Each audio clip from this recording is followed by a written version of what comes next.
Have you ever tried a pawpaw before? I can tell you they're delicious. And this is how I cut my pawpaw. My name's Grandpa and I have over 3,000 followers on YouTube with over a combined over 100,000 followers on other platforms. And today I'm going to cut up a pawpaw and show you how I do it. After I cut the pawpaw in half, I use a spoon to scoop out all the seeds. I've been buying pawpaws for a very long time because I love them. This pawpaw was about 1.5 kilos, so it's actually quite a large one. And how do you tell if a pawpaw is nice and ripe? If you're not too sure, a lot of fruit shops will sell them already cut in half. This one is nice and ripe. As long as it's nice and yellow on the outside, and you want it as orange as possible on the inside, like this one here. Some of these papayas are called papayas, red papayas. This is actually not a pawpaw, this is a papaya. Pawpaws are a bit rounder and nowhere near as delicious as a papaya.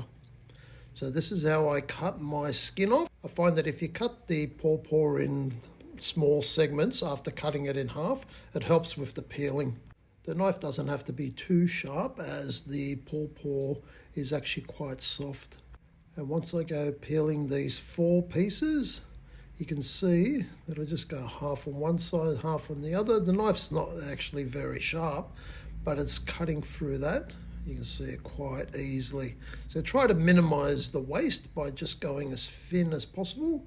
Some of my cuts are thinner than others and some are a little bit thicker, but I always try to minimize the waste as this papaya is quite soft and I can tell it's going to be delicious. So once you cut all 4 of those, once you clean them all up, don't forget to clean the stem section, which is that little bit at the back, which is actually a little bit hard and not as tasty. And then I line them all up and chop them all up into little bite-sized pieces. You can see that some are a little bit bigger than others, but that's all right. Now what we're going to do is pour these into this tray here. And I reckon papaya tastes better when it's refrigerated, when it's nice and cold. Now let's do the same to the other piece. This one is a little bit smaller and we'll just cut it into 3, peel it all up and chop it up into little pieces again.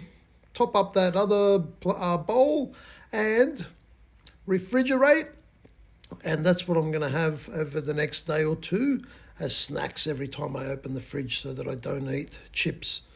I end up eating fruit.